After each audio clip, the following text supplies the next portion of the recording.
5장. 곧 폴란드 남서부 지방 전체가 공포에 사로잡혔다. 자포로제 놈들이다. 자포로제 놈들이 나타났다 하는 소문이 가는 곳마다 떠돌았다. 숨을 수 있는 사람들은 모두 숨었다. 제발로 일어설 수 있는 사람은 모조리 달아났다. 왜냐하면 당시에는 요새나 성벽이 있는 것도 아니어서 다들 아무데나 닥치는 대로 초가집을 짓고 살았기 때문이다. 그들은 오두막집 농가에다 돈과 노력을 들일 필요가 있을까? 타타르의 습격을 받으면 한순간에 사라질 텐데 라고 생각했던 것이다. 모든 사람들이 일어나 떠들어댔다. 어떤 자는 황소와 쟁기를 총과 말로 바꾸어 군대에 들어갔다.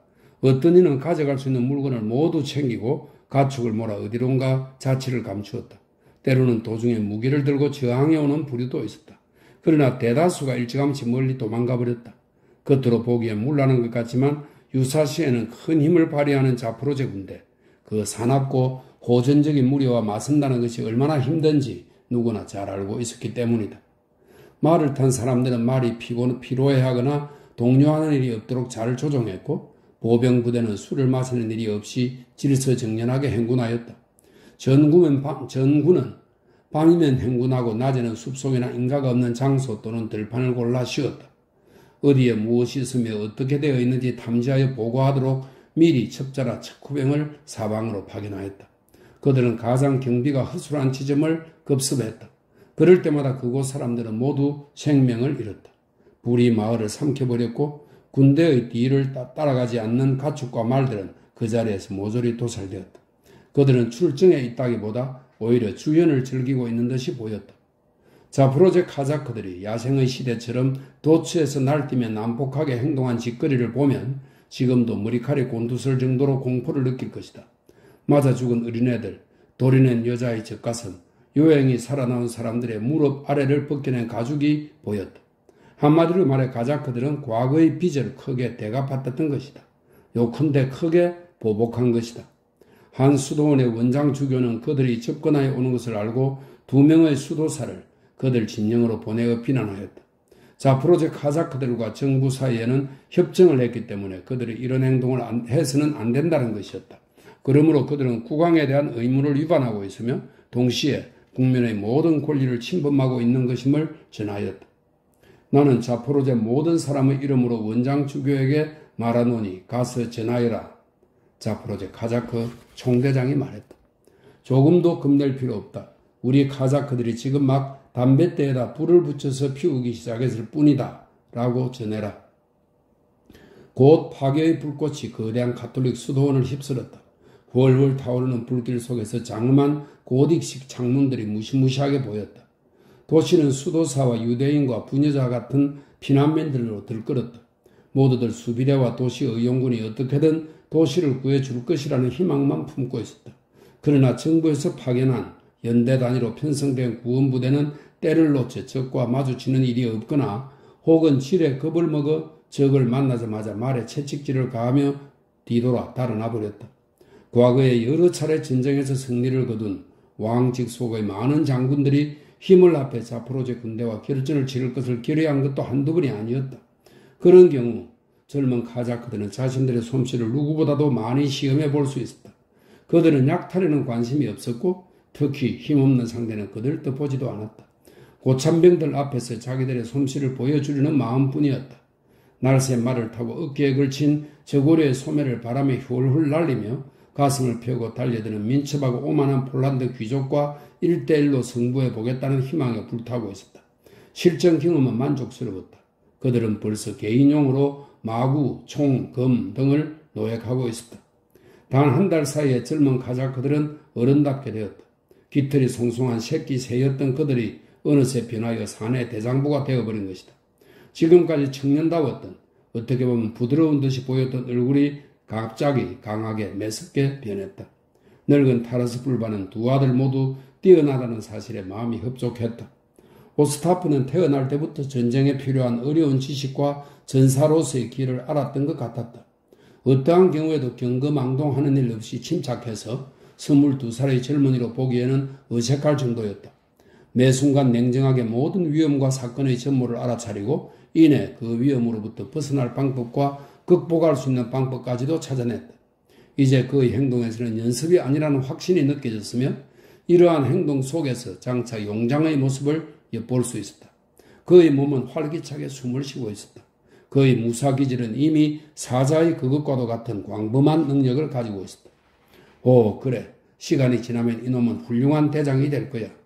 늙은 불바는 중얼거렸다. 확실히 훌륭한 지휘관이 될 거야. 아니, 이 아비도 맞설 수 없는 그런 거물이 될 거야. 안드레는 총소리와 칼소리가 만들어내는 매혹적인 음악 속에서 자신을 잊어버렸다. 그는 미리 자신과 타인의 힘을 재보거나 계산하거나 생각해 본다는 것이 무엇을 의미하는지 모르고 있었다. 전투 속에서 그는 미칠 듯한 기쁨과 도취를 느끼고 있었다. 말들이 굉음을 내면서 쓰러진다.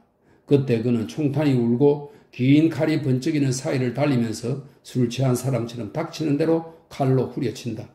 칼에 맞은 사람들의 비명은 전혀 들리지도 않는다. 그는 사람의 머리가 불타고 두 눈에서는 모든 것이 가물거려 분간이 잘 안되며 목이 막 날아가는 그 순간이 어떤 성대한 향연 같다고 생각했다. 안드레는 불타오르는 감정 하나만으로 냉정하고 이성적인 사람으로서는 도저히 할 수 없는 맹렬한 공격을 하여 전쟁에 익숙한 노인장들을 놀라게 하는 그런 기적을 만들어냈다. 안드레의 모습을 보고 아버지도 놀라워하지 않을 수 없었다. 늙은 불바는 경탄하면서 말했다. 이놈도 좋아. 적에게 붙잡히지만 않기를. 싸움꾼이야. 오스타프와는 다르지만 좋아. 역시 훌륭한 전사야. 군대는 두브노 도시로 직접 돌진하기로 결정했다. 그곳에는 그에게 국유재산과 많은 수의 부유한 주민이 있다는 소문이 퍼져 있었다. 하루 반나절 행군을 한 후 비로소 자포로제 카자크들은 도시의 전면에 나타났고 이 도시 주민들은 마지막까지 전력을 다해 방어하기로 결심했다. 그들은 적군을 자기 집에 들여놓느니 차라리 자기 집 앞 광장이나 큰 길가에서 죽는 것이 낫다고 생각했다. 높은 토벽이 도시를 둘러싸고 있었는데 다른 곳보다 낮은 토벽의 경우에는 돌담이나 건물 혹은 참나무 울타리가 벽 역할을 대신하였다. 수비대는 강했으며 자신들의 임무가 얼마나 중대한 것인지 알고 있었다.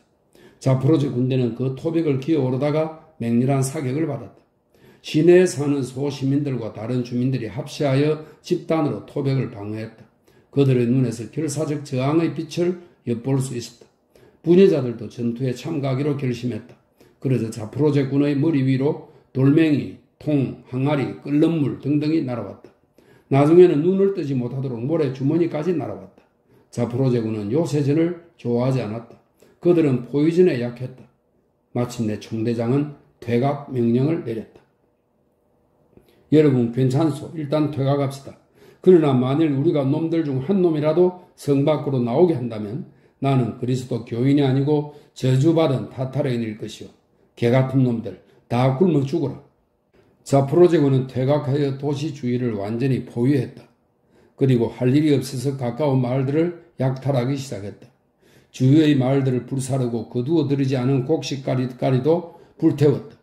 그 해에는 모든 농가가 풍작을 누리는 바람에 보리 이삭은 아직 낫도 구경하지 못하고 넘실거리고 있었는데 자포로제군은 공교롭게도 그 밭에 말대를 풀어놓았다. 도시에서 적들은 자신의 생존 수단이 없어지는 것을 공포의 눈으로 바라보고 있었다. 한편 자포로제군은 도시 외곽에 두 줄로 수레차를 늘어놓고 새치에서처럼 자리를 잡고 수경했다. 대통으로 담배를 피우고 노획한 무기를 서로 바꾸거나 뛰어넘기 놀이를 하거나 주사위로 홀수짝수 놀이를 하면서 몸살이 날 정도로 냉정하게 도시를 살폈다. 밤이 되면 모닥불을 피웠다. 그리고 식사 당번은 자기 부대에서 커다란 구리솥에 죽을 끓였다. 밤새도록 타고 있는 모닥불 옆에는 불침번이 서 있었다. 그러나 할 일 없이 지내는 지루함과 연일 계속되는 금주로 자포로제 군대의 원성이 점점 커졌다. 총대장은 어려운 일이나 출전이 없을 때에는 종종 진중에서 마실 술의 양을 2배로 하라고 명령하였다. 젊은 친구들, 특히 타라스 불바의 두 아들도 이러한 생활은 마음에 들지 않았다. 특히 안드레는 나태하고 지루한 기색이 역력했다. 이 우둔한 자식놈아, 불바가 아들에게 말했다. 참아라, 카자크잖아. 그래야만 아트만이 되지. 전투 시에 정신을 똑바로 차리는 것만으로는 훌륭한 군인이라고 할 수가 없다. 할 일이 없을 때에도 지루해하지 않고 어떤 일이든 꾹 참고 어떠한 일을 당하더라도 자기 주장을 꿋꿋하게 내세우는 사람이 훌륭한 군인이다. 그러나 혈기왕성한 젊은이가 늙은이와 같을 수는 없었다. 두 사람의 성격은 별개의 것이었다. 그들은 같은 사실을 각각 다른 눈으로 보고 있었다. 그럭저럭 지내는 동안에 톱가치가 인솔하는 아군 부대인 타라스 불바의 연대가 응원하러 왔다. 톱가치가 더불어 두 사람의 에사울, 서기, 그 외 연대의 간부들도 몇 명 있었다. 이들 카자크의 총 인원은 4,000명이 넘었다. 그들 중에는 소집되지 않았음에도 사정을 듣고 스스로 찾아온 지원병들도 적지 않았다. 에사울들은 불바의 두 아들에게 늙은 어머니가 전하는 축복의 말을 일러주었고 키예프 근처에 있는 메지고르스키 수도원의 전나무로 만든 성상도 하나씩 건네주었다. 두 형제는 성상을 가슴에 걸고 나서 늙은 어머니를 떠올리고는 어느덧 수심에 잠겼다. 대체 이 축복이 그들에게 무엇을 말하며 무엇을 예언하려는 것일까? 적을 정복하고 노획물을 가지고 반두라 악사의 영원한 노래로 불리는 영예를 짊어지고 머지않아 즐겁게 귀향할 것을 축복하는 것일까? 그렇지 않으면 무엇일까? 그러나 미래의 일은 알 수 없다. 미래는 마치 연못에서 피어오르는 안개와도 같다. 새들은 날개를 퍼덕이며 그 안개 속을 가볍고 산뜻하게 날면서 오르내리고 있다. 비둘기는 솔개를 못 보고 솔개는 비둘기를 못 보고 그냥 서로 상대방을 알아보지도 못한 채 날아오를 뿐이다. 그들 모두 자신의 파밀에서 얼마나 먼 곳을 날고 있는지 아무도 모르는 것이다. 오스타프는 오래전에 막사에 돌아와서 이미 자기 일을 하고 있었다. 그런데 안드레는 왠지 자신도 모르게 가슴이 답답해졌다. 카자크들은 이미 저녁 식사를 마쳤다. 저녁에는 모든 불이 다 꺼졌다. 이상스러운 7월의 밤이 대기를 감쌌다. 그러나 안드레는 병사로 돌아가지도 않고 잠잘 생각도 하지 않고 지나간 날의 모든 광경을 무심코 그려보았다. 하늘에는 수많은 별들이 가늘고 날카로운 빛을 내면서 반짝이고 있었다. 저 멀리 들판에는 적들에게서 노획한 여러 가지 재물과 식량, 가득 찬 타르통을 달고 있는 수레차들이 쭉 늘어서 있었다. 수레차의 옆이나 좀 떨어진 모든 곳에는 이리저리 들어놓은 자포로제 군사들이 보였다. 그들은 모두 그림 속 인물처럼 잠들어 있었다. 어떤 사람은 식량이든 주머니를 베고 어떤 사람은 모자를, 또 다른 사람은 친구의 옆구리를 베고 있었다. 칼, 화성총, 쇠로 만든 소재용 막대와 부싯돌이 붙은 구리와 철퇴를 두른 짧은 담뱃대는 카자크가 잠시도 손에서 놓지 못할 소중한 휴대품이었다. 커다란 황소들은 크고 하얀 덩어리가 되어 네 발을 배 아래 굽히고 드러누워 있었다. 먼 곳에서 보면 그것은 마치 들판의 여기저기에 흩어지는 돌멩이 같았다. 벌써 풀밭 속 여기저기에서 잠든 군사들의 코 고는 소리가 요란하게 들리기 시작했다. 그리고 그 소리를 마땅치 않게 생각하는 말들이 다리를 메인 채 울음소리로 맞받아쳤다. 아름다운 7월의 밤에는 그 사이 무엇인가 일종의 엄숙하고 무서운 것이 끼어들었다. 화재로 거의 다 타버린 인근 마을이 하늘에 비치고 있었다. 한쪽에서는 불꽃이 조용하고 엄숙하게 하늘에 비치고 있었다. 또 다른 쪽에서는 불길이 무엇인가 타기 쉬운 물체에 부딪혔는지 벼랑간 해오리 바람처럼 휙휙 소리를 내며 하늘 높이 타올라 별밑까지 날아갔다. 떨어져 날아다니는 불꽃은 먼 하늘 끝에서 사라지고 말았다. 전부 타버린 시커먼 수도원은 불길이 솟아오를 때마다 마치 가르투지오 수도회, 가르투지오 수도회라는 것은 1084년 브루노가 창립한 수도회라고 합니다.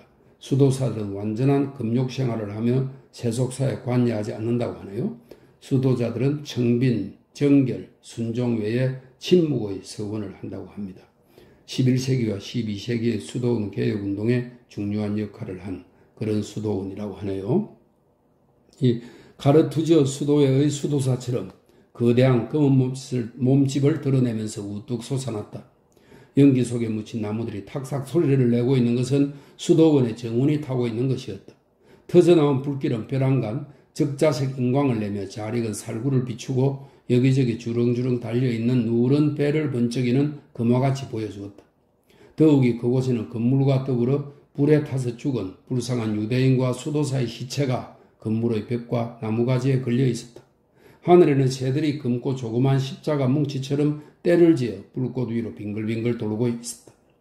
겉으로 보기에 포위된 도시는 깊이 잠들어 있는 것 같았다.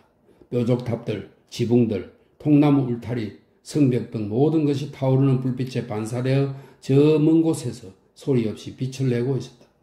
안드레는 카자크 진영을 한 바퀴 돌았다. 보초병 가까이에 있는 모닥불들은 금방이라도 꺼질 듯이 희미했다. 그리고 보초병들 역시 카자크의 식욕을 발휘하여 음식을 지나치게 많이 먹고 잠들어 버렸다. 안드레는 그들의 몰지각한 행동에 다소 놀랐다. 그리고 마침 적군이 가까이 없고 두려워할 것이 없으니 다행이다 라고 생각했다. 결국 그도 수레차 속으로 기어들어가 두 팔을 머리 뒤로 돌려 팔베개를 하고 하늘을 쳐다보고 누웠다. 그러나 잠을 이루지 못하고 오랫동안 하늘을 바라보고 있었다. 그의 눈앞에 보이는 하늘은 조금도 가려진 곳 없이 활짝 펼쳐져 있었고 공기는 맑고 투명했다. 은하수를 이루며 하늘을 가로지르는 무수한 별들이 모두 그 빛 속에 파묻혀 있었다. 안드레는 이따금 자기 자신을 잊어버리는 것 같았다. 흐린 안개가 잠깐 그의 앞쪽 하늘을 가렸다. 그러다 하늘은 또다시 맑아져 똑똑히 보였다.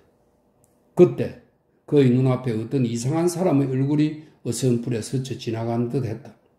잠을 못 이뤄보게 된 환상이라고 생각하면서 눈을 더 크게 떴을 때 그의 눈앞에는 극도로 피로하고 말라빠진 한 얼굴이 그를 향하여 엎어지듯 허리를 굽히면서 똑바로 그의 두 눈을 쳐다보고 있었다. 먹처럼 검고 긴 머리카락은 빗질도 못한 채 산산이 흩어져 뒤집어선 검은 두근 아래로 나와 있었다. 그 괴상한 눈빛과 확실한 윤곽을 드러낸 송장 같은 컴컴한 얼굴은 그것이 유령이라는 생각이 들게 했다. 안드레는 자기도 모르게 손으로 총을 잡았다. 그리고 떨리는 듯한 목소리로 말했다. 넌 누구냐? 귀신이면 꺼져라. 혹시 산 사람이라면 무슨 때 아닌 장난질이냐? 단방에 쏴 죽일 거다. 이 말에 대한 대답으로 괴물은 입술에 손가락을 갖다 댔다. 그것은 마치 소리를 내지 말라고 애원하는 듯 보였다. 안드레는 손을 내리고 그 괴물을 자세히 보았다. 긴 머리카락과 목과 반쯤 노출된 그 무스름한 가슴을 보고 안드레는 그것이 여자임을 알아챘다. 그러나 아무리 보아도 이 고장의 여자는 아니었다. 그녀의 얼굴은 온통 까맸다. 아마도 아파서 그런 것 같았다. 거기다 그 얼굴은 추악하게 찌푸러져 있었다. 늘따란 광대뼈는 오므라든 두 뺨 위로 우뚝 솟아 나왔고 활 모양을 한 가느다란 두 눈은 위로 올라가 있었다. 그녀의 용모를 자세히 보면 볼수록 그는 낯익은 느낌을 떨쳐버릴 수가 없었다. 그는 참다 못해 물어보았다. 말해봐라. 너는 도대체 누구냐? 내가 너를 언젠가 알았거나 혹은 어디선가 본 일이 있는 것 같은데? 2년 전 키예프에서. 2년 전 키예프에서? 기억 속에 그대로 남아있는 관비생 신학교 시절의 모든 일을 더듬어버리고 애쓰면서 안드레는 되풀이해서 물었다. 그는 다시 한번 그녀의 얼굴을 뚫어지게 바라보았다. 갑자기 그는 있는 소리를 다 내어 고함을 질렀다. 넌 그 타타르 년이구나. 그 폴란드 귀족 장군 딸의 종년 맞지? 쉿. 타타르 여자는 온몸을 덜덜 떨면서 애운하듯이 두 손을 맞대었다. 그리고 동시에 안드레가 친 고함 소리에 누가 잠을 깨지는 않았나 하고 고개를 두리번거렸다. 말해봐라. 빨리 말해봐. 무엇하러 여기에 왔나? 마음속에 동료 때문에 자꾸 끊기는 숨가쁜 속삭임으로 안드레가 물었다. 아가씨는 그래 어디 있느냐? 살아있느냐? 아가씨는 여기 시내에 계셔요. 시내에? 그는 또다시 절규하듯이 소리를 질렀다. 그리고 전신의 피가 한꺼번에 심장으로 몰리는 듯한 아찔함을 느꼈다. 그녀가 왜 이곳에 와 있는 거냐? 아버님이 여기에 계시기 때문이에요. 그 어른이 두번호의 사령관이 되신 지 벌써 1년 반이나 되었어요. 그래 아가씨는 이미 시집 갔느냐? 어서 말 좀 해봐라. 넌 참 묘한 계집이다. 지금은 어떻게 지내느냐? 아가씨는 어제 하루 종일 아무것도 먹지 못했어요. 왜? 이 도시 사람들에게는 오래전부터 빵 한 조각이 없답니다. 모든 사람들이 오래전부터 흙만 먹고 있어요. 이 말에 안드레는 너무 놀라서 온몸이 꼿꼿하게 굳었다. 아가씨는 저 성벽 위에서 자포로제 군사들 사이에 당신이 계신 것을 보시고 저에게 말씀하셨습니다. 너 가서 그분에게 말씀드리라. 만일 나를 기억하고 계시면 나에게로 오십사 하고 만일 기억하고 계시지 않으면 내 어머님을 위하여 빵 한 조각만이라도 달라고 해라. 정말 어머님이 내 눈앞에서 돌아가시는 것은 보고 싶지 않구나. 오히려 내가 먼저 죽고 어머님이 나중에 돌아가시면 좋겠다. 청을 하고 그분의 무릎에라도 매달려 봐라. 그분도 늙으신 어머님이 계시니 어머님을 위하여서라도 빵 한 조각은 주실 거야. 이와 같이 아가씨가 말씀하셨습니다. 젊은 카자크의 가슴 속에서 여러 가지로 많은 감정이 일어나 불타기 시작했다. 그런데 넌 어떻게 여기에 있느냐? 어떻게 왔느냐 말이야. 땅속에 파놓은 길을 따라서 왔어요. 정말로 땅굴이 있단 말이냐? 있어요. 어디에? 당신은 훌륭한 분이시니 배신하지 않으시겠죠? 성스러운 십자가에 맹세하지. 낭떠러지기를 내려가서 골짜기 물을 건너 갈 데가 있는 곳이 있어요. 그러면 도시의 성 안으로 들어갈 수 있단 말이지? 곧장 도시의 수도원으로 나갈 수 있어요. 가자, 당장 가자. 그런데 그리스도와 성모 마리아를 위하여 제발 빵 좀 가져가세요. 좋아, 가져다 줄게. 여기 수레차 옆에 서 있으라. 아니면 수레 위에 누워있는 것이 더 좋겠다. 너를 볼 사람은 아무도 없어. 모두 다 자고 있으니까. 금방 돌아올 테니 조금만 기다려. 그는 자기 부대의 예비 식량이 저장되어 있는 수레차 쪽으로 걸어갔다. 그의 심장이 둥둥 뛰었다. 지나간 모든 일이 생각났다. 카자크의 현재 야영 생활과 냉혹한 전투 생활로 인해 억눌려 있던 모든 것들이 처음엔 피상적으로 생각나다가 차례대로 하나씩 모두 눈앞에 생생하게 떠올랐다. 그리고 이어서 마치 컴컴하고 깊은 바닷속에서 나온 것 같은 거만한 여자의 모습이 나타났다. 그의 마음속에는 아름다운 두 손, 두 눈동자, 웃음을 띤 입술, 보기 좋고 둥그런 두 가슴에 드리운 암갈색 머리칼, 균형이 잘 잡힌 포동포동한 손과 발 등 모든 기억이 새삼스러웠다. 아니다. 그것들이 시들어버리지는 않았다. 그것들은 그의 가슴 속에서 사라지지 않고 다만 잠시 다른 힘찬 기억에 자리를 내주면서 한쪽 옆으로 피해 있었던 것이다. 그러나 그 때문에 지금까지도 젊은 카자크는 자주 깊은 잠을 이루지 못하고 괴로워했었다.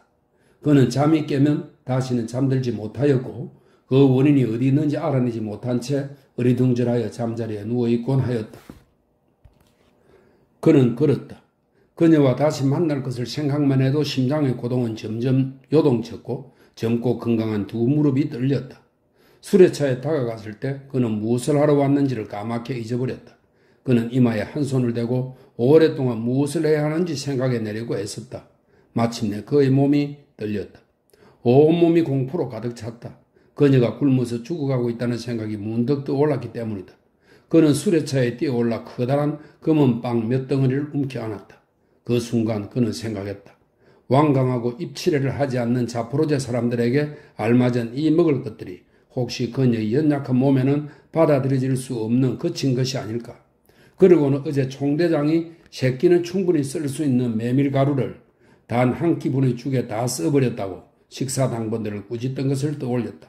그래서 아직 쏟아내는 죽이 충분히 남아있으리라고 믿고 부친의 야전용 식기를 끄집어냈다. 그리고 그것을 들고 두 개의 커다란 가마솥 옆에서 자고 있는 취사병에게로 달려갔다. 아직도 그 가마솥들 아래에는 타다 남은 재가 희미하게 빛을 내고 있었다. 그 가마솥들을 들여다보니 놀랍게도 둘 다 텅텅 비어 있었다. 그 많은 죽을 다 먹어버리려면 초인간적인 힘이 필요했을 것이다. 더욱이 그의 부대는 다른 부대보다도 인원이 적었으니 더욱더 놀라운 일이 아닐 수 없었다. 그는 다른 부대의 가마솥들도 들여다보았다. 어디나 마찬가지로 아무것도 없었다. 생각지도 않은 말이 머리에 떠올랐다. 자포로제의 카자크는 어린애들 같다. 적으면 다 먹고 많아도 알맹이 하나 남기지 않는다. 어떻게 하나? 그렇다. 수도원 취사장을 틀었을 때 나온 하얀 빵가루가 들어있는 자루가 아버지 부대의 수레차 짐 속 어딘가에 있을 것이다. 그는 곧 수레차 쪽으로 갔다. 그러나 그것은 이미 수레차 위에는 없었다. 형 오스타프가 베개 대신에 그걸 베고 땅에 들어누워 온 들판이 들썩들썩하게 코를 골고 있었다. 안드레는 한 손으로 그 자루를 불이 나게 잡아당겼다. 오스타프의 머리가 덜썩 땅에 떨어졌다. 그러자 그는 잠결에 벌떡 일어나 앉아서 두 눈을 감은 채 있는 힘을 다해 외쳤다. 잡아라. 폴란드 개같은 놈을 잡아라. 그리고 말도 잡아라. 잡아라. 입 닥쳐. 죽여버리기 전에.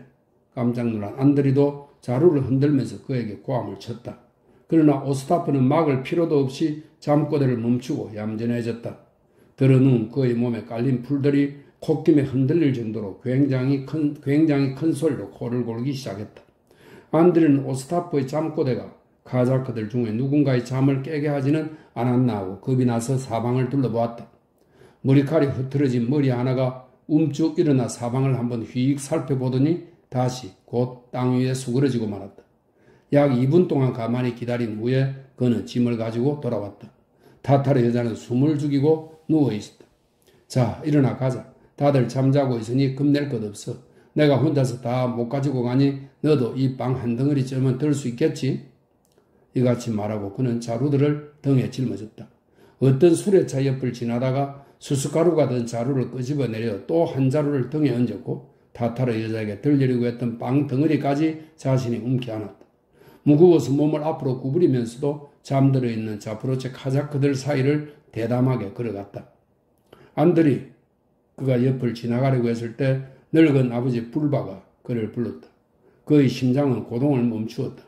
그는 걸음을 멈추고 떨면서 조용히 말했다. 네, 왜 그러세요? 너 계집년을 데리고 있구나. 이 자식 일어나기만 하면 백가죽을 벗겨버릴 테다. 계집년하고 쑥덕거려봐야 결국엔 좋을 게 하나도 없어. 이렇게 말하고 나서 그는 한 팔로 턱을 받치고 너울을 푹 눌러선 타타르 여자를 노려보았다. 안드레는 아버지의 얼굴을 쳐다볼 용기가 없어 꼼짝도 못하고 죽은 듯이 서 있었다. 그러나 잠시 후 눈을 들어보니 늙은 불바는 벌써 팔을 베고 잠들어 있었다. 그는 성호를 그었다. 놀라움은 들어올 때보다 더 빨리 가슴 속에서 되돌아 나갔다. 타타르 여자를 버리고 뒤로 돌아보니 그녀는 숄로 전신을 감고 검은 돌로 만든 동상처럼 그의 앞에 서 있었다. 저 멀리서 노을의 반사광이 한번 번쩍이더니 죽은 사람처럼 굳어버린 그녀의 두 눈동자만을 비추어 주었다. 그는 그녀의 소매를 그었다. 그리고 두 사람은 자주 뒤를 돌아다보면서 걸어갔다. 마침내 그들은 완만한 경사면을 따라서 낮은 골짜기로 내려갔다. 어떤 지방에서는 그곳을 깊은 골짜기, 협곡이라고도 불렀다. 단연초 식물인 갯벌이가 생겨나고 흙덩이가 여기저기 흩어져 있는 시냇물은 바닥을 따라 느릿느릿 흐르고 있었다. 골짜기로 내려오자 그들의 모습은 자포로제 군이 점령하고 있는 들판에서는 볼 수 없게 되었다. 안드레가 뒤를 돌아보았을 때 적어도 사람의 키보다 더 높은 언덕이 담처럼 솟아있는 것이 보였다. 그리고 그 꼭대기에는 들풀 몇 줄기가 바람에 흔들리고 있었고 그 상공에는 순금으로 만든 낫을 비스듬히 올려놓은 듯한 모양으로 달이 떠오르고 있었다. 들에서 솔솔 불어오는 바람은 날이 밝기까지 시간이 얼마 남지 않았다는 것을 알려주었다. 그러나 닭 울음소리는 어디에서도 들려오지 않았다. 시내에도 황폐해버린 근교에도 이미 오래전부터 닭이라고는 한 마리도 남아있지 않았기 때문이다. 그들이 조그마한 외나무 다리를 따라서 냇물을 건너가니 그쪽에는 이쪽보다 더 높은 언덕이 낭떠러지 모양으로 솟아있었다. 이 장소는 아마 도시의 요새 중 가장 견고하고 믿을만한 지점인 것 같았다. 적어도 이 구역의 토성은 다른 곳보다 낮게 되어 있어도 그 뒤의 수비대가 보이지 않았다. 그러나 그 대신 좀 떨어진 저쪽에는 수도원의 두꺼운 벽이 솟아있었다. 낭떠러지로 되어 있는 그 언덕에는 불이안이 무성했다. 그곳과 개천 사이의 크지 않은 협곡에는 거의 사람 키만큼 큰 갈대가 자라고 있었다. 낭떠러지 꼭대기에는 옛날 어느 땐가 채소밭을 둘러싸고 있었던 울타리가 남아있는 것이 보였다. 그 앞으로 넓은 우엉잎이 흔들리고 있었고 그 그늘에는 장미와 가시도 등 큰 은근키와 이것들보다 높이 머리를 죽인 해바라기가 보였다. 여기까지 오자 타타르 여자는 구두를 벗고 맨발로 옷자락을 조심스럽게 축히 올리면서 걸어갔다. 그곳은 물이 가득 찬 진흙탕이었기 때문이다. 갈대 사이를 헤치고 걸어간 그들은 쌓아올린 마른 나뭇가지와 덤불 앞에서 걸음을 멈추었다. 마른 나뭇가지 단을 헤쳐 옆으로 치우니 아치 모양의 땅굴이 있었다. 그것은 빵을 구워내는 난로 입구보다 약간 더 큰 구멍이었다. 타타르 여자가 고개를 수그리고 먼저 들어갔다. 뒤에 안드레도 자루들을 메고 무사히 들어가려고 될 수 있는 한 몸을 굽히고 들어갔다. 곧 두 사람은 어둠 속으로 완전히 사라져 버렸다. 6장 안드레는 빵 자루를 짊어지고 여자의 뒤를 따라 어둡고 좁은 지하도로 간신히 걸어 들어갔다. 곧 밝아집니다. 앞서가는 그녀가 말했다. 제가 멀지 않은 곳에 등불을 놓아두었어요. 잠시 후 정말로 까만 흙벽이 조금씩 밝아졌다. 그들은 조금 더 넓은 곳으로 나왔다. 과거에 그곳엔 교회가 있었던 것 같았다. 제단 모양으로 된 조그마한 상이 벽에 붙어 놓여 있었고 그 위에는 이미 완전히 빛이 발해서 없어지다시피 한 카톨릭 성모상이 보였다. 앞에 걸린 작은 은등잔에서 등불이 희미하게 성모상을 비추고 있었다. 타타르 여자는 허리를 굽혀 위에 올려놓았던 등잔대를 집어들었다. 가늘고 긴 다리가 달려있고 주위에는 쇠고리줄이 달린 집게와 불길을 바르게 세우기 위한 꼬챙이 그리고 덮개가 붙어있는 등잔대였다. 그녀는 그것을 집어 올려서 등잔에 불을 옮겼다. 주위는 더욱 밝아졌다. 그들은 함께 걸어가며 등불에 환히 비치기도 하고 때로는 석탄처럼 검은 그림자를 들이우기도 하면서 제랄드 델라노테는 야경을 주로 그렸던 네덜란드 화가입니다. 제랄드 델라노테의 그림을 연상시켰다. 건강과 젊음이 끓어오르는 활기차고 아름다운 기사의 얼굴과 지나치게 쇠약하여 창백한 안내자의 얼굴이 극심한 대조를 이루었다. 통로가 다소 넓어졌다. 그제야 안드리는 허리를 펼 수가 있었다. 그는 키예프 동굴을 떠올리게 하는 이 흙벽을 호기심에 이리저리 쳐다보았다. 키예프 동굴처럼 벽을 깊숙이 파낸 곳이 여기저기 보였다. 그리고 이곳저곳에 관이 놓여 있었다. 뿐만 아니라 습기 때문에 푸석푸석해지고 잘게 부서진 채 흩뿌려진 사람의 뼈도 곳곳에서 쉽게 볼 수 있었다. 세상의 풍파와 슬픔과 유혹을 모두 피한 성자들이 파묻혀 있었던 것이 분명했다. 어떤 곳은 습기가 너무 심해 그들이 밟은 자국은 전부 물탕이 되어버렸다. 피로로 인해 점점 더 지쳐가는 안내자를 쉬게 하기 위해 안드리는 가끔 걸음을 멈추었다.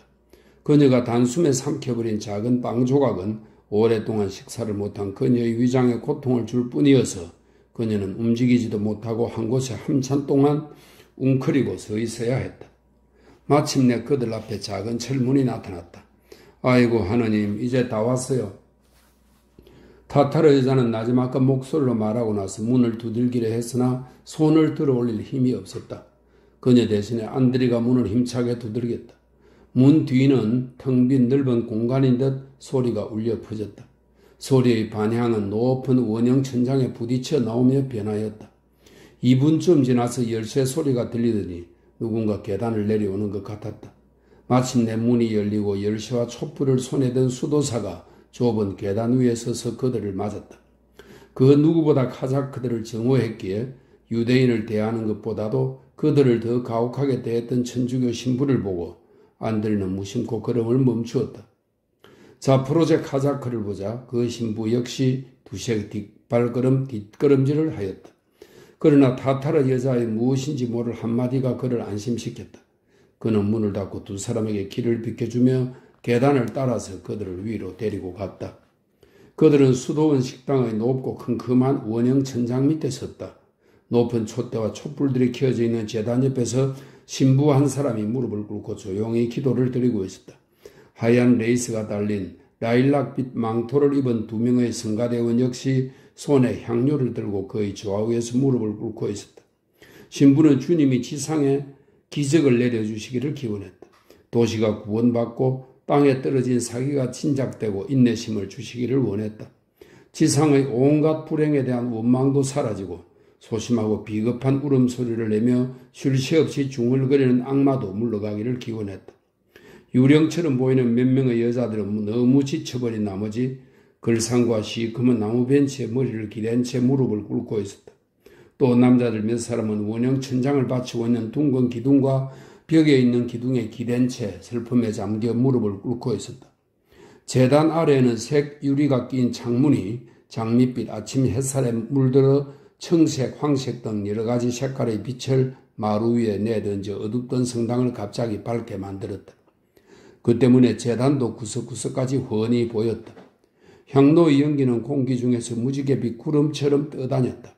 안드리는 컴컴한 한쪽 구석에 서서 아침 햇빛이 일으킨 이 기적을 보고 경탄하지 않을 수 없었다. 때마침 울려 퍼진 장엄한 풍금 소리는 온 성당을 가득 채웠다. 풍금 소리는 점점 더 커지면서 퍼져나가 천지를 울리는 천둥 소리처럼 되었다가 갑자기 천상의 음악 소리로 변하였다. 처녀의 목청을 상기시키듯 높게 울리는 풍금 소리는 저 높은 원형 천장까지 충만하더니 마침내 천둥처럼 어르렁거리는 독특한 소리로 변한 후 점점 조용해졌다. 그러나 천둥 같은 소리가 오랫동안 원형 천장 밑에서 울리고 있었기 때문에 안드레는 입을 반쯤 벌리고 여전히 이 장엄한 음악에 경탄하고 있었다. 그때 마침 누군가가 그의 카프탄을 당기는 것을 느꼈다. 가시지요. 타타르 여자가 말했다. 그들은 아무도 모르게 성당을 빠져나와 성당 앞 광장으로 갔다. 아침 일찍부터 햇빛은 하늘에서 뿌려졌고 만물이 다 해돋이를 알려주고 있었다. 정방형으로 된 광장은 텅 비어 있었다. 광장 한가운데 아직 몇 개의 목조 탁자들이 남아있는 것으로 보아 아마 일주일 전까지 이곳엔 식료품 시장이 있었다는 것을 짐작할 수 있었다. 아직 포장을 하지 않은 큰 길에 말라빠진 진흙더미였다. 광장은 석조 또는 흙벽으로 된 크지 않은 단층 집들로 둘러싸여 있었다. 그 집들의 벽은 집 높이만큼 큰 나무 기둥으로 받쳐져 있거나 또는 장방형의 나무로 비스듬히 교차시켜 놓은 것이 보이도록 지어졌다. 이런 방법은 그 시대의 전형적인 주택가의 건축 양식으로 지금까지도 리투아니아나 폴란드 일부 지방에서 볼 수 있다. 그 집들은 모두 채광창과 통풍창이 여러 개 있는 상당히 높은 지붕으로 덮여 있었다. 한쪽 편에는 성당에 거의 붙어있는 건물이 있었는데 다른 건물과 모양도 다르고 보다 더 높이 솟아있는 것으로 보아 아마도 시청이나 그렇지 않으면 무슨 관청 건물 같았다. 이 2층 건물은 두 개의 아치를 이은 모양으로 되어 있었다. 건물의 막루에는 보초병이 서 있었고 커다란 시계 글자판은 지붕에 박혀 있었다. 광장은 쥐죽은도 조용했다. 그러나 안드레에게는 약한 신음소리가 들리는 듯하였다. 그래서 자세히 살펴보니 저쪽 구석에 두세 사람이 한 곳에 모여 있는데 조금도 움직이지 않고 땅에 드러누워 있는 것이 보였다. 사람들이 잠자고 있는 것인지 혹은 죽은 것인지 알아내리고 더 주위에서 보았다. 그때 마침 그의 발길이 누워있는 무언가에 부딪혔다. 그것은 유대인처럼 보이는 여자 송장이었다. 얼굴이 메마르고 찡그려져 있었기 때문에 자세히 알 수는 없었으나 아직 젊은 여자 같았다. 그녀는 머리에 빨간 실크 스카프를 두르고 진주인지 유리알인지 모를 두 줄로 장식된 귀덮개를 하고 있었다. 그 밑으로 곱슬곱슬한 머리칼이 두세 가닥 정도 흘러내려 힘줄이 보일 정도로 메마른 그녀의 목 위에 걸려 있었다. 그녀 옆에는 갓난 아기가 누워서 떨리는 한쪽 손으로 시들어진 엄마의 젖꼭지를 붙잡고 젖이 나오지 않자 괜히 화를 내며 손가락으로 마구 비틀고 있었다.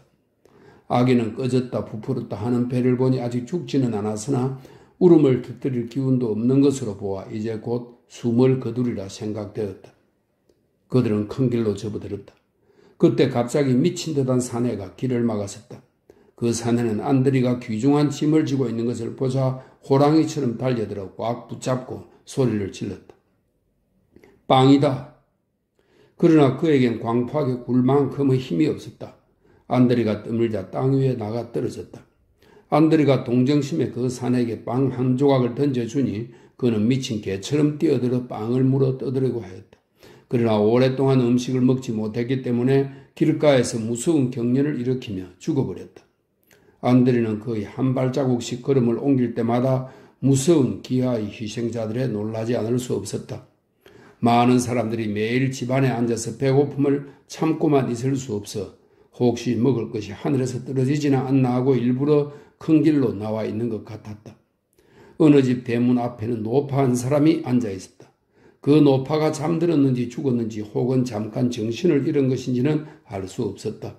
적어도 그녀는 이미 아무것도 보지도 듣지도 못했고 고개를 가슴에 푹 수그리고 그대로 한자리에 앉아 있었다. 또 다른 집 지붕 끝에는 밧줄에 목을 메고 쭉 늘어진 채 말라 비틀어진 시체가 걸려 있었다. 이 불쌍한 사람은 기아의 고통을 끝까지 참을 수가 없어 자살로 최후를 재촉했다. 그와 같은 무서운 굶주림의 희생자를 보고서 안드레는 타타르 여자에게 묻지 않을 수 없었다. 그런데 왜 이 사람들은 목숨을 구할 방법을 찾아내지 못했지? 사람이 극한 상황에 이르면 어쩔 수 없어. 이때까지 침을 뱉어 오던 것이라 해도 먹어야 해. 그렇게 되면 법으로 금지된 것. 말하자면 사람이든 무엇이든 먹을 수 있는 거야. 그때 무엇이든 먹을 수 있는 것이지. 전부 다 먹어버렸어요. 가축이라는 가축은 다 먹어버렸어요. 이 도시에서는 말이고 개고 할 것 없이 심지어 쥐까지도 한 마리도 남기지 않고 먹어버렸어요.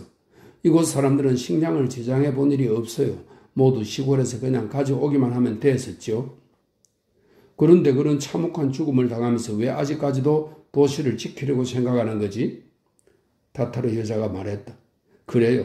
사령관님은 아마도 항복할 생각을 하셨는지도 몰라요. 그런데 실은 어제 아침에 부드자크에 있는 지휘관이 이곳을 사수하라는 쪽지를 가진 메일을 보냈어요. 그분이 연대 병력을 이끌고 곧 구원하러 올 것인데 함께 올 다른 지휘관 한 분을 기다리고 있다고 했어요. 그래서 그분들이 오기만 기다리고 있었어요. 그건 그렇고 이제 집까지 다 왔어요. 안드레는 벌써 멀리서부터 다른 집들과는 모양이 다른 이탈리아의 어떤 건축가가 지은 듯한 건물을 보고 있었다.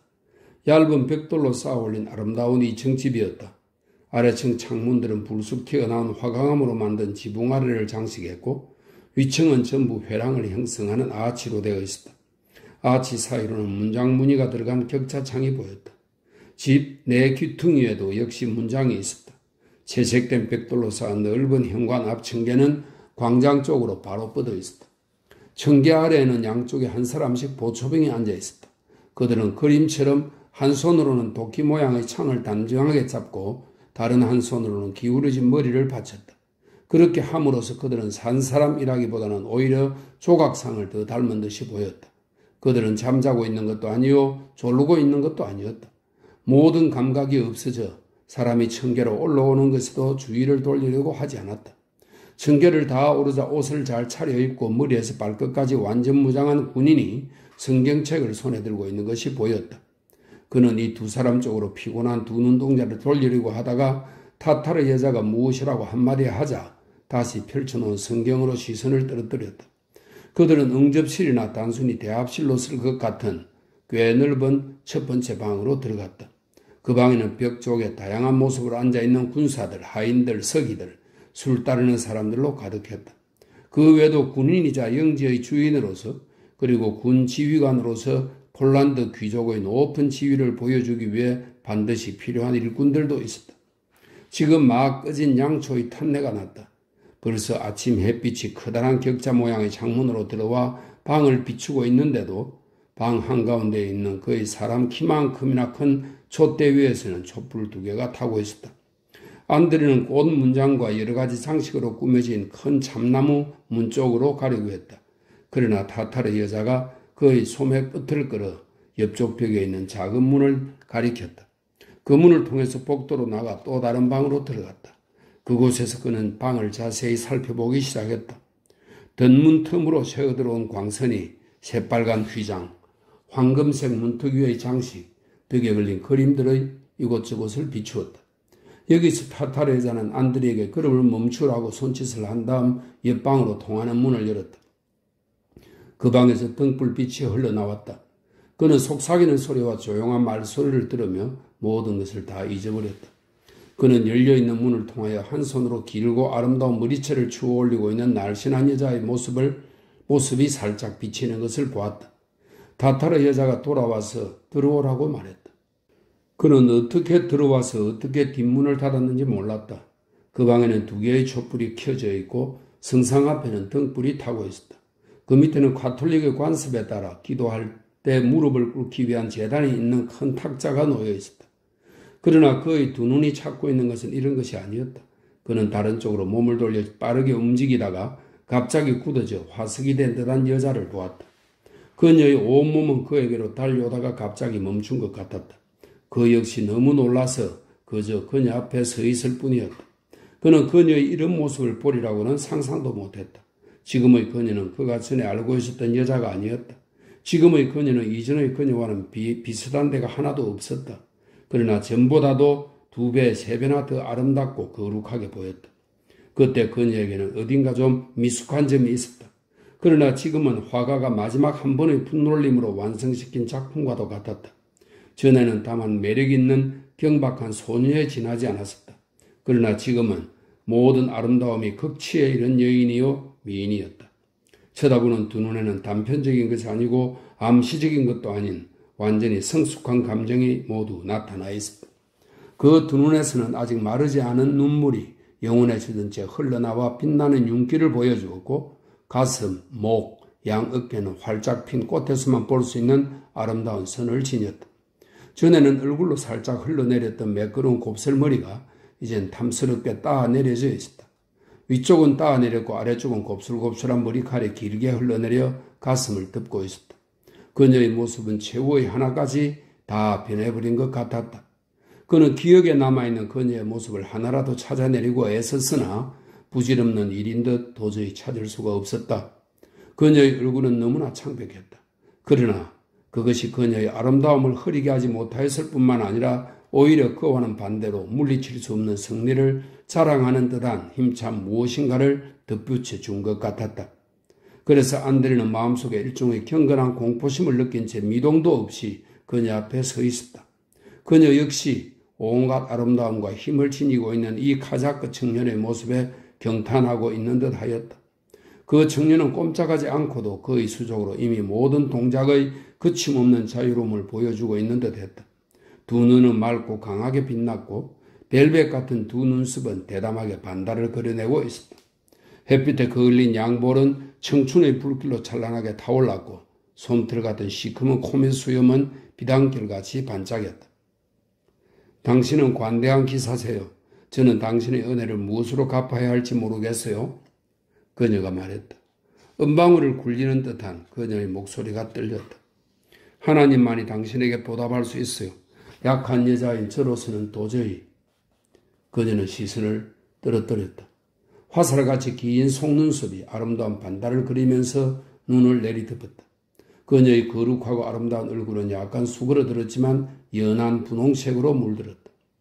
이 말에 대하여 안드레는 아무 말도 할 수 없었다. 그는 마음속에서 끓어오르는 모든 것을 그대로 말하고 싶었다. 그러나 그렇게 할 수 없었다. 그는 무엇인가가 그의 입을 막는 듯한 것을 느꼈다. 한마디도 할 수 없었다. 신학교 생활과 제멋대로의 유목생활 속에서 자라난 그로서는 그처럼 순결한 말에 대답할 자격이 없다고 느꼈고 자신의 카자크 기질을 저주했다. 이때 타타르 여자가 방으로 들어왔다. 그녀는 어느새 안드레가 가져온 빵을 잘라 금으로 된 접시에 담아 아가씨 앞에 갖다 놓았다. 아가씨는 그녀를 보고 빵을 쳐다보더니 다시 두 눈을 안드레에게 돌렸다. 그 두 눈 속에는 많은 것이 들어있었다. 그녀의 감정을 표현해주는 피로함과 무기력함을 담고 있는 그녀의 상냥한 시선은 모든 말보다 안드레에게 더 잘 이해되었다. 그의 영혼은 갑자기 가벼워졌다. 그는 모든 것에서 해방되어 자유롭게 된 것 같았다.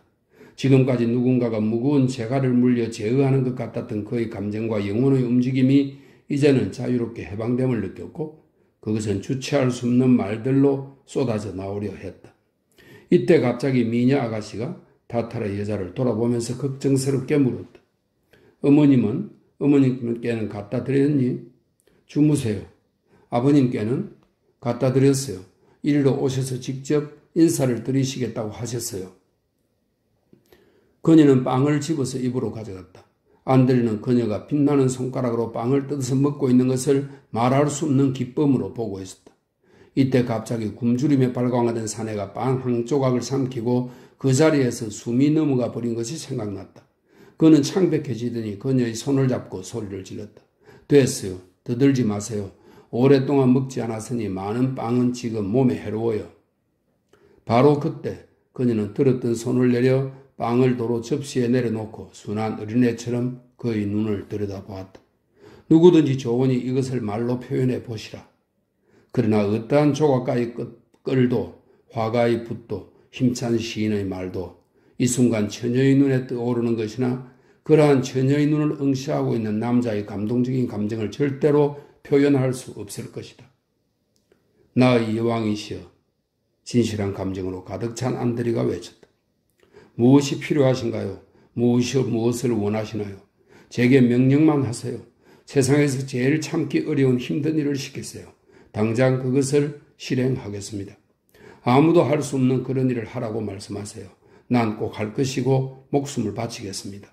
바치고 말고요. 당신을 위하여 목숨 바칠 것을 하나님께 맹세합니다. 난 너무 기쁩니다. 이루 말할 수 없이 기쁩니다. 난 농장을 3개나 가지고 있습니다. 그리고 아버지가 소유한 말들의 절반도 내 것이고 어머니가 시집 올 때 가지고 오신 재산도 전부 내 것이고 아버지가 남몰래 감추어 놓으신 것도 모두 다 내 것입니다. 여기 내가 가지고 있는 좋은 무기는 우리 카자크 중에서는 아무도 가져보지 못한 것입니다.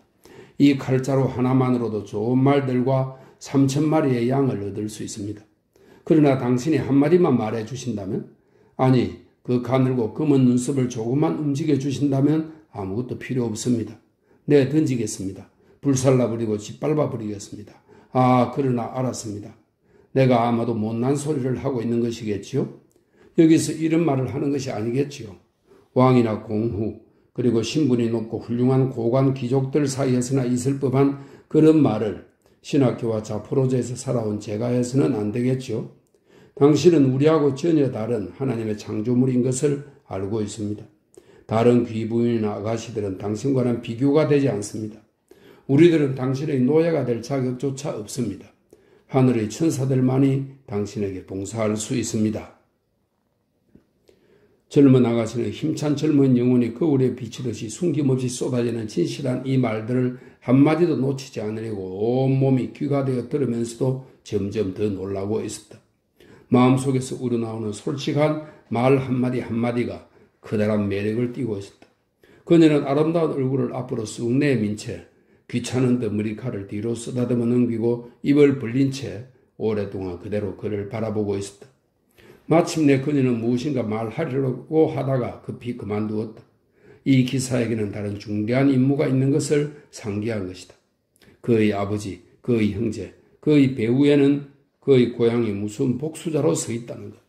이 도시를 포위하고 있는 자포로제 사람들의 광포함, 자신들 모두가 이 도시와 죽음을 함께하기로 되어 있다는 것 등등이 생각나자 그녀의 두 눈에는 갑자기 눈물이 고였다. 그녀는 곧 명주로 지은 손수건을 꺼내어 얼굴에 대었다. 순식간에 손수건은 눈물로 흠뻑 젖어버렸다. 아름다운 목을 뒤로 젖히고 백설같이 하얀 이로 예쁜 아랫 입술을 깨물었다. 그녀는 마치 갑자기 독사에게 물린 듯이 흐느끼더니 자신의 절망적인 슬픔을 그가 보지 못하도록 손수건을 오랫동안 얼굴에서 떼지 않고 앉아있었다. 한마디만 해줘요. 안드리는 비단길 같던 그녀의 부드러운 손을 잡았다.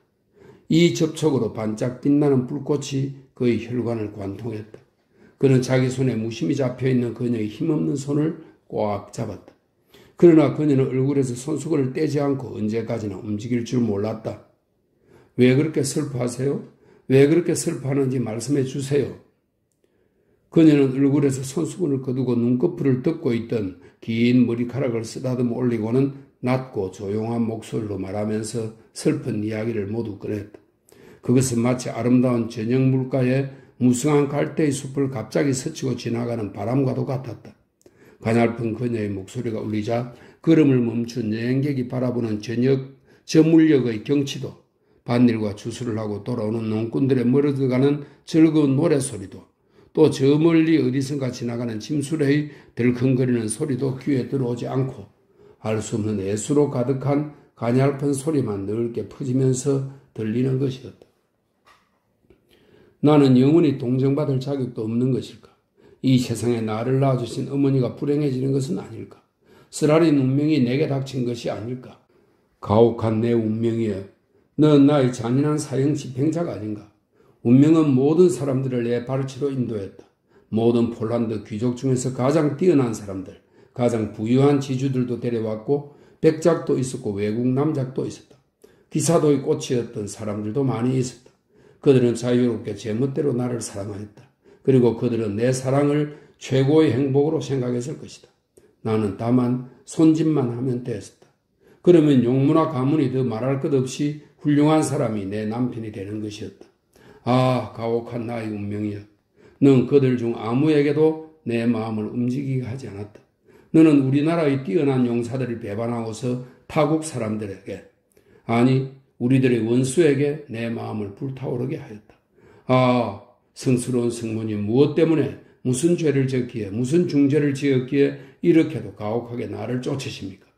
모든 것이 아름다웠고 풍요로 넘쳤던 나의 과거는 지나갔다. 값진 음식과 감미로운 술은 나의 일상 음식이었다.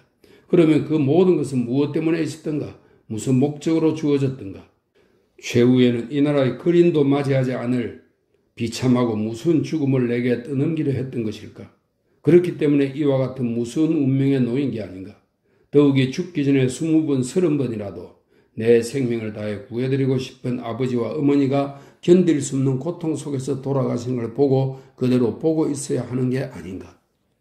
그것으로도 부족해 한 번도 들어보지 못한 사랑과 사랑의 말을 보고 들어야만 하지 않은가. 그리고 이 분한 사랑의 말로 나의 심장을 갈갈이 찢어버리지 않으면 안 되는 것인가. 나의 운명이 더욱 애통하고 어린 날의 생활이 더욱 그리워지고 나의 죽음이 한층 더 무서워진다. 내 잔인한 운명이여, 죽어가면서까지 너를 저주하고 비난해야만 하는가. 성스러운 성모님 용서하여 주십시오. 이윽고 그녀가 조용해졌을 때 그녀의 얼굴에 극도의 절망감이 나타났다. 그 얼굴의 모든 선이 슬픈 애수를 띠고 말하기 시작했다. 슬픔에 잠겨 숙인 이마에서부터 내리던 두 눈, 살짝 붉게 타오르는 두 뺨을 흐르다 말라버린 눈물에 이르기까지 모든 것이 이 얼굴에는 더 이상 행복이 없다라고 말하고 있는 듯 하였다. 들어본 적이 없는 말이군요. 정말 그렇게 하겠습니까? 안드리가 말했다. 모든 여자들 중에서 가장 아름답고 훌륭한 여자가 그와 같은 쓰라린 운명을 겪다니 그럴 수 없습니다. 성물 앞에서 고개를 숙이듯이 당신 앞에서도 이 세상의 모든 훌륭한 사람들조차 고개를 숙일 만큼 당신은 고귀한 존재로 태어난 것입니다. 아닙니다. 당신은 죽지 않습니다. 당신은 죽지 않을 겁니다. 내 생명과 사랑하는 모든 것으로 맹세합니다. 당신은 죽지 않습니다. 만일 그렇게 되어야 한다면 힘으로도 기도로도 용기로도 무엇을 가지고도 그 애처로운 운명을 피할 수 없다면 같이 죽겠소. 내가 먼저 죽겠소. 이 아름다운 무릎에서 당신보다 내가 먼저 죽겠소. 다만 죽음을 제외하고는 아무도 나와 당신을 갈라서게 할 수는 없을 것이요. 기사여, 그런 말로 자신과 나를 속이지 마세요. 아름다운 고개를 조용히 움직이면서 그녀가 말했다. 나는 알고 있어요. 나에겐 더없이 슬픈 일이지만 당신이 나를 사랑할 수 없다는 것을 나는 너무도 잘 알고 있어요. 당신의 의무와 맹세가 어떠한 것인지 나는 다 알고 있어요. 당신의 아버지가 친구들과 조국이 당신을 부르고 있어요. 우리는 당신의 원수입니다. 아버지가, 친구가, 그리고 조국이 나에게 무엇이란 말이요? 그는 고개를 막 흔들고 물가의 백양나무처럼 온몸을 똑바로 하고서 말했다. 그래요. 그런 것이 있은들 무슨 소용인가요? 내게는 아무도 필요 없습니다. 아무도 없습니다. 그는 다른 사람들이 생각조차 못할 불가능한 일에 대한 자기의 굳은 결심을 표시할 때 하는 가작 그만의 굳건한 목소리와 손짓을 반복했다. 내 조국이 우크라이나라고 누가 말했어? 누가 내게 우크라이나를 조국으로 주었어? 조국이란 우리 영혼이 찾는 것이어야 하고 그래야 무엇보다도 더 그리운 법이요. 내 조국은 당신이요. 나는 당신을 내 조국을 가슴에 안고 내 삶이 끝날 때까지 가슴속에 간직하고 살아가겠소. 가자크 중 누가 이 조국을 떼어내려 하는지 한번 봅시다. 있는 것이 무엇이든지 다 팔거나 내주겠소. 내 그런 조국을 위하여 목숨을 바치겠소. 그 순간 그녀는 아름다운 조각처럼 몸이 굳은 채 그의 두 눈을 바라보더니 갑자기 울음을 터뜨렸다. 아름다운 애정의 활동을 위하여 창조된 한없이 관대한 여성만이 가질 수 있는 특유의 불가사의한 열정을 갖고 백설처럼 하얀 두 팔로 그의 목에 매달려 그를 끌어안고 소리내어 울기 시작했다. 이때 거리에서는 나팔 소리와 북소리가 섞인 희미한 고함 소리가 들렸다. 그러나 그는 그 소리를 듣지 못했다. 그녀의 아름다운 입술이 향기롭고 따스한 숨결을 그에게 퍼붓고 그녀의 눈물이 냇물처럼 자신의 얼굴에 흐르고 머리에서 흘러내린 그녀의 향기로운 머리칼이 검게 반짝이는 비단처럼 온몸에 휘감겨 그의 모든 감각은 도취되어 버렸다. 이때 기쁨에 찬 소리를 지르면서 타타르 여자가 그들이 있는 방으로 뛰어들어왔다. 살았어요, 살았어요. 그녀는 정신없이 소리를 질렀다. 아군이 시내에 들어왔어요. 빵과 수숫가루와 밀가루를 가지고 자포로제 군대의 포로를 끌고 왔어요.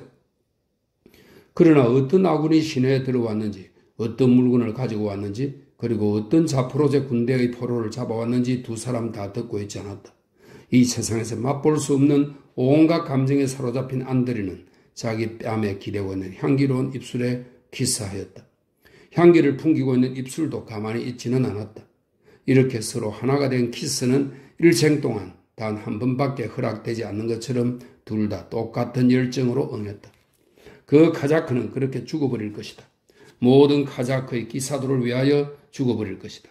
그는 이제 다시는 자포로제도, 아버지에게서 받은 장훈도, 하나님의 교회도 볼 수 없을 것이다. 우크라이나의 고향 산치는 그것을 지키기 위하여 봉기한 사람 중에서 가장 용감하였던 기사를 볼 수가 없을 것이다.